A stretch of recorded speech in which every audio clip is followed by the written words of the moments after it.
Welcome back. It's the first Friday of the month, and that means it's time for Eye on Terre Haute. Every month we sit down with Mayor Duke Bennett and his department heads to get the latest news about what's going on around town.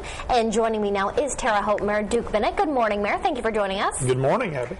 Let's talk a little bit first about the neighborhood summits. You've had several of these now. The last two kind of really seem to focus on crime was a big issue. Tell us a little bit about what are the concerns when it comes to that issue and maybe what some of the plans are to help combat that. You know, each one of the summits we do, there's always a little element of that. Some are worse than others, depending on which part of town. But I think what's exciting is we made some changes in the police department last year that are having a direct impact this year.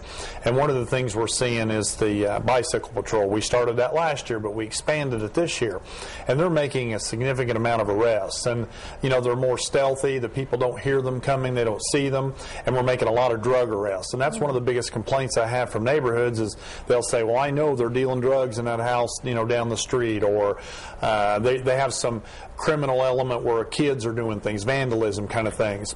And so, you know, the real goal is to kind of nip that as quick as you can so it doesn't progress into something worse. And so whenever we get specific feedback in these summits, usually within a couple of days we're dealing with those houses. And I just think that's great. I mean, people are sometimes afraid to just call the police department generally because they think, well, it kind of goes into the queue with everything else that comes in. And when you go to these summits, you know, the chief is always there with me.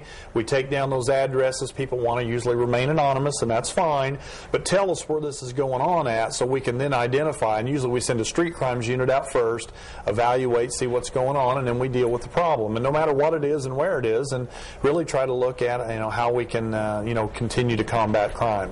What are some of the other issues that have seemed to be, you know, central themes of these summits besides crime? Well, usually people just like to know what's going on and just kind of get updates on things that they may not get through the media, or they hear things, a lot of rumors out there. So one good thing about these summits is you can lay it all out. So I do it takes me about 40 minutes to get through the presentation, but kind of a state of the city, kind of an abbreviated one, where we're at, what the status of the projects are, and a lot of times that answers their questions, so then they're more focused on their specific issues. And so I try to make it so it's a good use of their time, and then usually people are like, wow, I didn't realize there was that much going on, or okay, that makes sense now.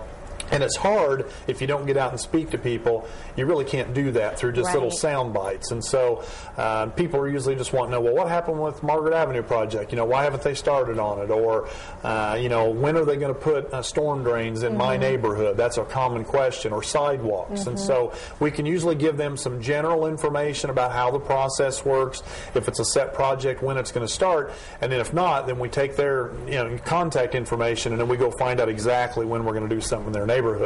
So it's a great dialogue. I enjoy doing it, and I think people really come away thinking, you know, that was worth my effort to come, and so it's working very well. Any other summits planned? Well, we've got 3 more to go. We'll have the city covered. I haven't got them scheduled yet. It's really just trying to get all schedules coordinated with the locations we want to do it at. Very soon we'll have the rest of them, and we'll complete it. We're going to start a little earlier next year and maybe combine a couple of neighborhoods so we don't have quite as many, and I think we'll be able to get through it a little earlier in the year next year, but I'm going to do it again.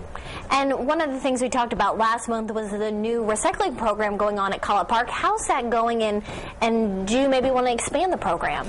Yeah, we'd like to. You know, when we first started at Dobbs, we had some people didn't quite understand what we were doing, and they were bringing recycling materials to the park. And once we got through that hurdle and we felt good about Dobbs, because a lot of people come out there and eat their lunch or read the newspaper, that kind of stuff, and so they're really doing a good job with that. So then we moved to College Park, and we're kind of going through just a few of the little learning curves to get people to think about using the gray recycling totes. I would suspect that sometime this fall we're going to try to expand it to Fairbanks and Deming Park because they're both highly used locations for picnics and lunches and things. So it's working well. It's just getting people in the mindset, let's recycle and not throw things in the dump. All righty. Well, thank you so much for joining us this morning. I appreciate it. No problem at all. Thank you very much.